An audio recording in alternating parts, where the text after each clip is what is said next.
Hello, fourth grade. We are going to continue the one and only Bob. Nitwit, the gray squirrel who lived in the live oak on our front lawn, jumped onto a lower branch, looking at me with barely concealed pity. I hate pity, especially the barely concealed kind. I don't know why you taunt her, he says.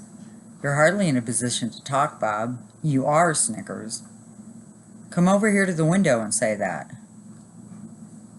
So you can what? Drool me to death? Are you aware my best friend is a gorilla, I ask. You would make fantastic ape chow, dude. Nitwit reaches for a dangling acorn and yanks it free. I thought gorillas were vegetarians. Ivan eats termites, I said. He might make an exception for you. Face it, Bob, you're soft. You're one step away from your own pink rainbow boots. He has a point, says Mimi, one of the family's guinea pigs from her cage next to the tree. No, he doesn't, said Moo, her cage mate. Yes, he does, Mimi squeaks. Doesn't. Does. Doesn't. Wait, you tricked me. The guinea pigs rarely disagree on anything. Nitwit leaps over to the window ledge, acorn in paw. He presses his tiny, itchy nose to the screen. You couldn't last a day out here, Bob. Some of us have to live by our wiles. Hey, I lived on the street longer than you've been alive. Nitwit nibbles his acorn. He's quite the prissy eater. Whatever you say, Bob. I say scram. Fine, hint taken. Anyway, storm's en route. I should be stocking up on my nut stash while I can. Nitwit gives me a wise guy look. That's how we do it in the real world. He scampers off with an aerobic flourish. Squirrels never do simple jumps when a quadruple backflip cartwheel is an option. You're full of it, I say to nobody in particular. We're full of it, says Minnie. Yes, we're extremely full of it, says Mo, and they popcorn in agreement.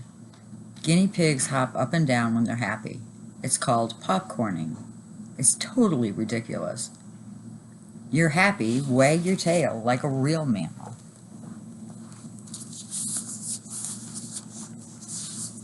I am not soft, I muttered, nosing my protruding belly.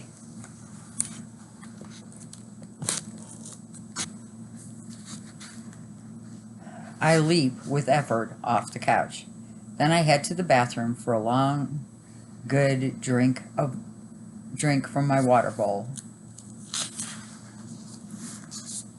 I know Nitwit has a point. I've become a creature of habit, spoiled after a stretch of being my own dog. For a long time, I was Bob, the beast, cunning and streetwise. As a stray, I lived off leftovers in the mall, while Snickers dined on her fancy pants kibble. Man, how I loved the cotton candy stuck to the floor, the unexpected UFOs, the ends of ketchup-covered hot dogs, scattered beneath the bleachers like, I don't know, big toes or something. Ivan offered to share his gorilla food with me, and Stella and Ruby were always ready to pass along a carrot or an apple. But I refused. I needed to stay in shape, stay rough, stay true to my wild nature. Okay, so maybe now and then I did sneak a banana chunk from Ivan's breakfast. But then things changed. I became civilized, domesticated, a pet.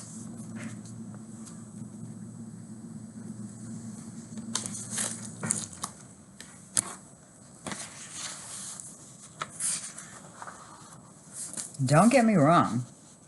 There are definitely some perks. Julia, who's an artist,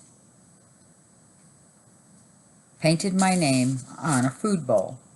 She gives me this wonderfully mushy blanket The kind where you can bed boogie forever till it's squished to perfection, and you can curl up on it just so.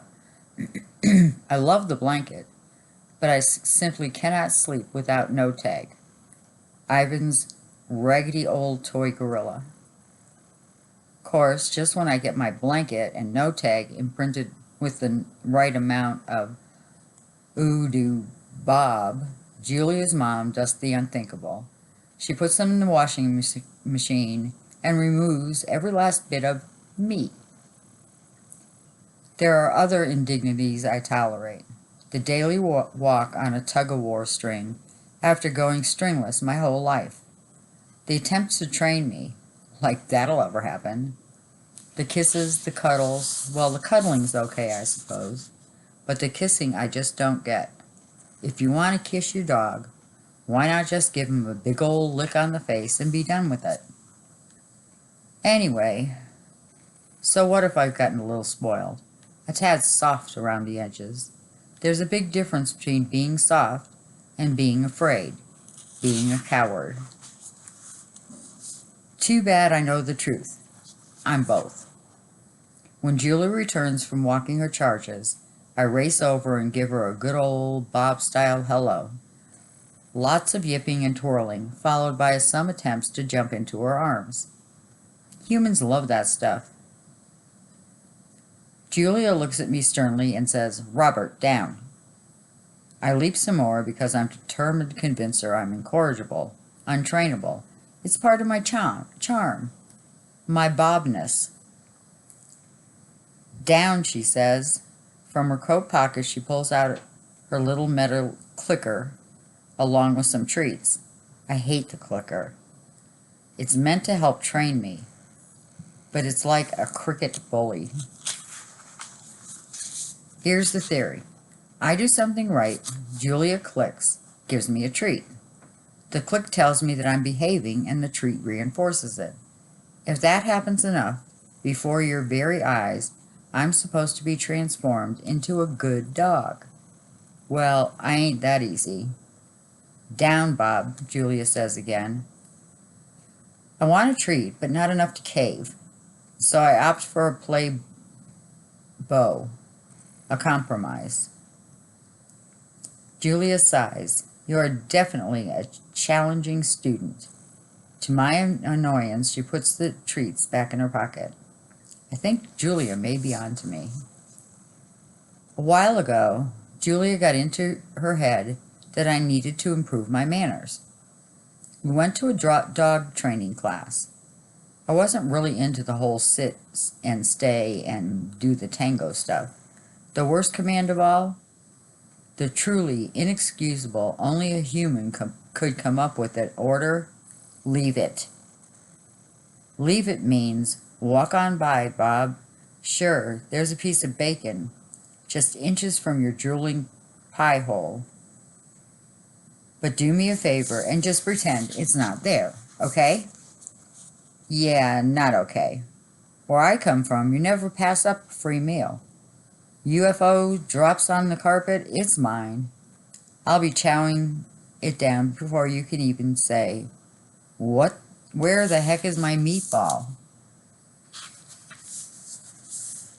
Within minutes, I was accused of being an under-motivated student, which is totally unfair. I'm highly motivated. Just show me some cheese, please. Anyway, I may or may not have been a little unruly. Class clown stuff. Tail spinning, a little random peeing, some zombies, just for show. "Class, you are seeing the crazy dashing around he's doing," said the teacher, pointing at me with an accusing finger. "We call that FRAP, frantic random activity period." She pulls Julia aside. "He's a smart dog," she says, "but he's messing with you." Which was true, but I hated getting caught in the act. I thought I was more subtle than that. "Bob needs to know who's boss," said the teacher. "He needs to see you as the pack leader. Give him some time. I see this is a lot with former strays. Takes them a while to trust people. like forever in my case. As we left the class early, I yelled, "So long, suckers," to my classmates. Couldn't help rubbing it in just a little. I suppose the real reason for the training stuff, isn't my bad manners, although they leave a bit to be desired. It's my car thing. I always had a hang up about cars and trucks. Also, riding lawnmowers, go-karts, anything with 4 wheels, an engine, and a driver. Don't like them. Don't want to ride in them. Don't want anything to do with them. Those co-pilot dogs with their heads hanging out the window, flying their drooling flags. Boneheads. First of all, it ain't safe. Second of all, bad stuff can happen after you climb into a car. Take it from me.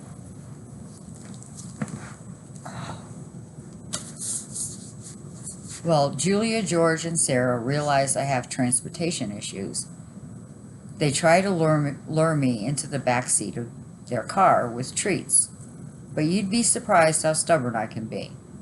I yelped so loud, the neighbors came running out to see what happened to the poor little doggy. Score 1 for the poor little doggy. That's when they started clicker training me.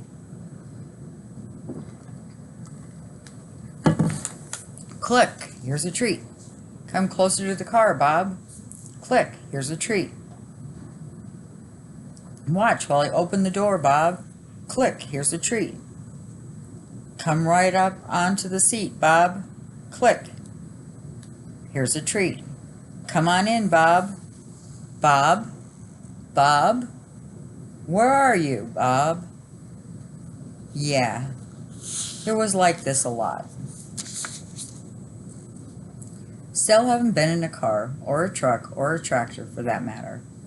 When I have to go to the Rhymes with Pet threat, Julie and her parents walk me there.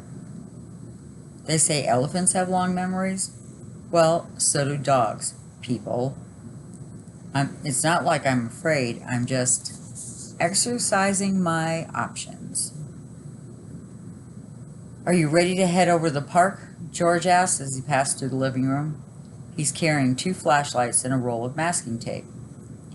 Yep, said Julia, and I do a head tilt to show I'm intrigued by this conversation.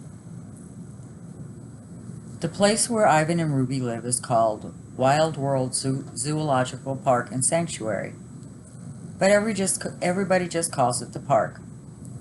George works at the park as head groundskeeper, which means I've got some sway, and everybody who's employed there loves Julia. Give me a minute, I just need to grab my coat, said George.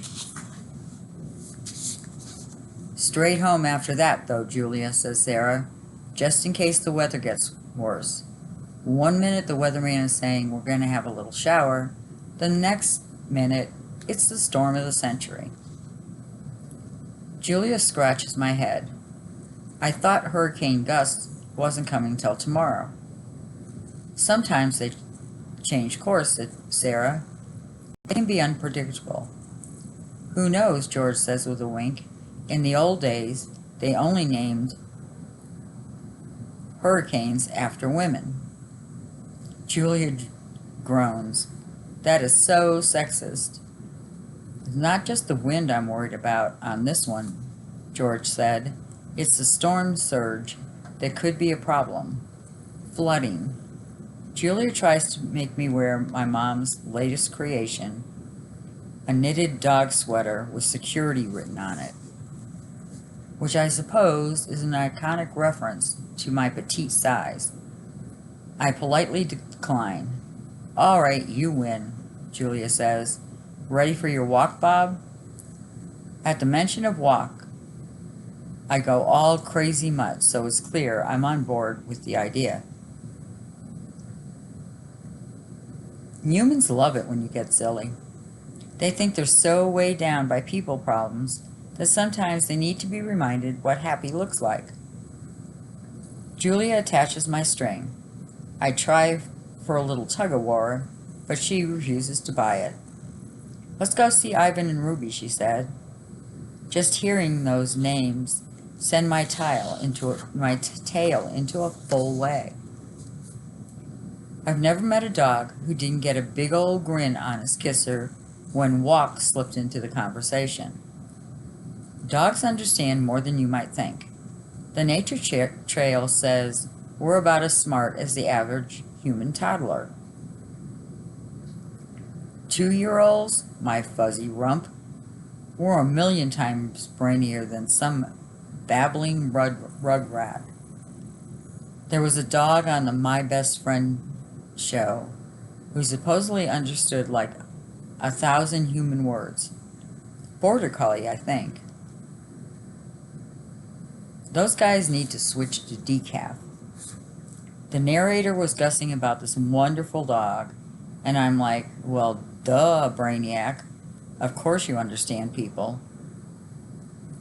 Not everything, mind you, and some of us are more attentive than others. Depends a lot on just how interesting your human happens to be. Certain words will really cause our ears to pick up. The classics: treat, walk, frisbee, bacon, and don't forget the swear words: vet, bath, fireworks, vacuum cleaner. We always hear those. Julie and I wait by the front door while George says goodbye to Sarah. I think maybe the hardest thing for me about being domesticated, a pet if you insist, is that I can't control my own schedule. If I had my way, I'd hang out with Ruby and Ivan all day, every day. Unfortunately, humans love their clocks. Dogs, we use the sky to tell time. Like any sensible creature. The sky says it's dawn, time to eat. It's noon, time to eat.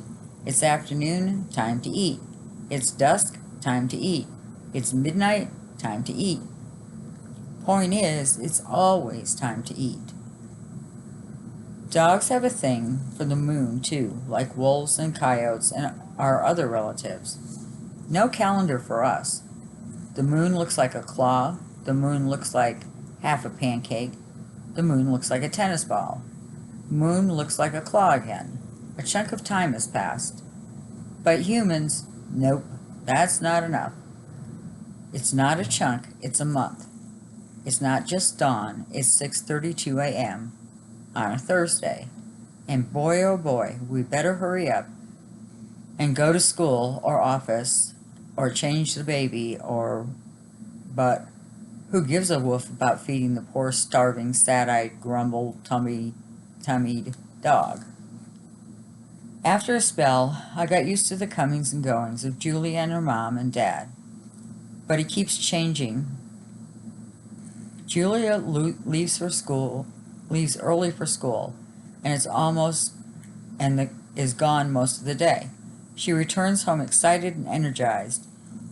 Good sense mostly, but every now and then, when she comes back smelling a little like me after a visit to the dog trainer, battle-weary and ready to crawl under the covers. Sarah, who was pretty sick for a while, is feeling fine again, thank goodness. But she went back to work, and she's away all day too. And George, who has a job at Ivan's place, works 5, sometimes 6 days. That means it's just me and the guinea pigs a lot of the time. I have a doggy door and an outdoor run, but it's not the same as touring the neighborhood with your person. Peeing without a potential audience is like talking to yourself. Sometimes I'm the teeniest bit jealous of Ivan and Ruby. They always have someone around, which is crazy, I know. I'm free and they're not. But there it is. Told you I'm not a saint. I know our routine to Ivy and Ruben's rubies by heart, and I can't help tug a bit, even though I'm not supposed to. It's been a couple of days since I've seen my pals, and I need my friend fix, like I need air and water and belly rubs. We don't live far. Down to the end of the street, around the corner. Good news stores there, then a few more blocks. When I walk Julia, well, okay, I suppose it looks like she's walking me, but I beg to differ. There's a place we pass that always makes me jumpy and bummed. It's the animal shelter. I know it's a good place, a space for dogs who don't have a safe home of their own. When I was abandoned on the highway just a few weeks ago, a nice cage and a soft towel and a bowl of fresh water, well, I would have given just about anything for that. Still, when I walk by and hear all the desperate barks and the meows and squeaks, it gets to me. Sometimes having great hearing is a pain. Thing is, I realize I have a home and the gang in there doesn't. And I try not to think about stuff like that, you know? I mean, it's not like I can do anything about it. And in fairness, maybe those animals aren't like me. I've always been resilient, hard-working sort. Maybe some of those guys even made their own bad luck. Don't get me wrong, I try to be a nice guy. I do what I can to make the world a better place, sure. Chat with the guinea pigs.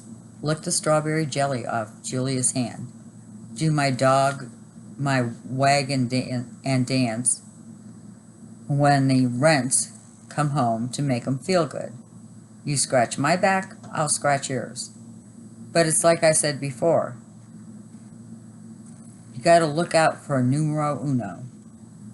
Guess that's why this shelter harshes my mellow. It's just, you know, I'd rather not have to hear those guys every time I walk by. It makes me sad. Reminds me of the bad old days.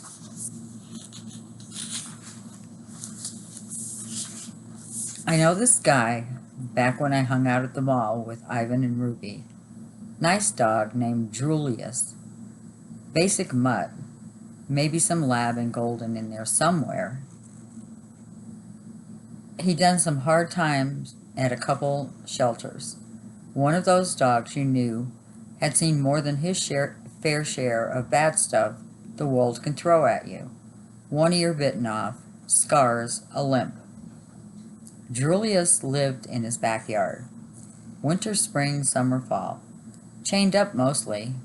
Flies on his food, empty water bowl way too often. Still, he always had a nice word to say to me when I passed him on my daily rounds, checking out the neighborhood trash cans. Once I saw his owner, again that word, step onto the back porch. Julius was barking, but he had a good reason. A stranger had passed by. Barking is what we're supposed to do in that circumstance, right? Maybe he's the UPS guy. Maybe he's a serial killer. I mean, come on, we're not the FBI. So anyway, owner comes out, big guy, mean looking, gave Julius a hard kick with his boot, yelled, "Shut up, you fool," and he disappeared. Julius looks at me, kind of embarrassed. We keep talking. A few minutes later, the owner comes out again. Put some towels on the line. Julius headed over, tail between his legs, cowering, saying, "I'm sorry, I love you. I'm yours, with this whole dog being." Guy completely ignored him, headed back inside. "He's having a rough time," said Julius when the guy was gone. "He's a jerk," I said, because subtlety is not my strong point. "No, he loves me, he does. He has a funny way of showing it." "Humans," said Julius, licking a sore on his leg. "You know how they can be." Do I ever. But you gotta stay true. Love 'em and forgive 'em. I thought about that. I thought about it a lot. Why, though? I finally asked. Why do we have to forgive them? Julius looked shocked, then confused, as if I just asked why cheese tastes so good. It just does. That's the way it is, he said. That's what we do, Bob. I started to reply, but managed to hold my tongue, which is not easy for me. It's a very long tongue with a mind of its own. There was no point in making Julius feel worse than he already did. Later that morning, I found half a turkey sandwich. Gave the whole thing to him. Well, okay, I had a taste first, but still.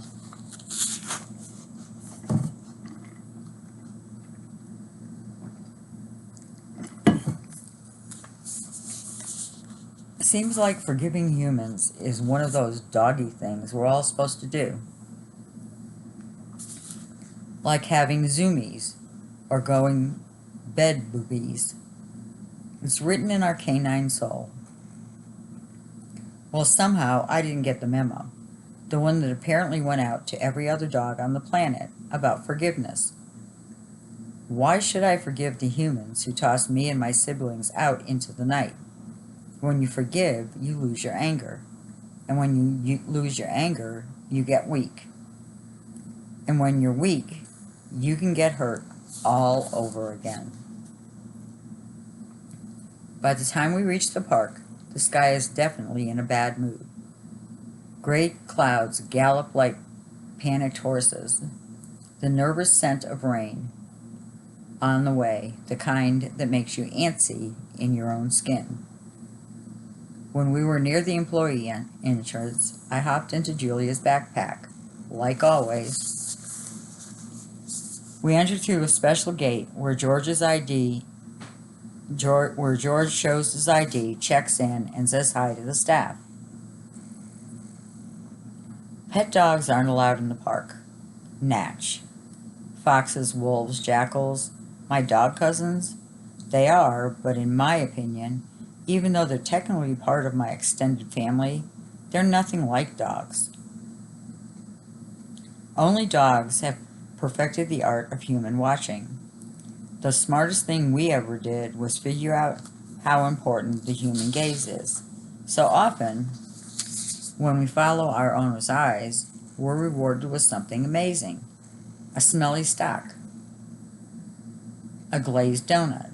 A glazed donut that's fallen on a smelly sock.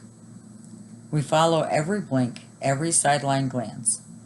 We see it, whatever it is, before humans do. You understand before they do. And if there's a glazed donut involved, we eat it before they do. It's mid-morning still pretty early. There aren't many visitors around yet. We got a meeting in 20, George tells a couple workers, Hank and Sonia, who groan.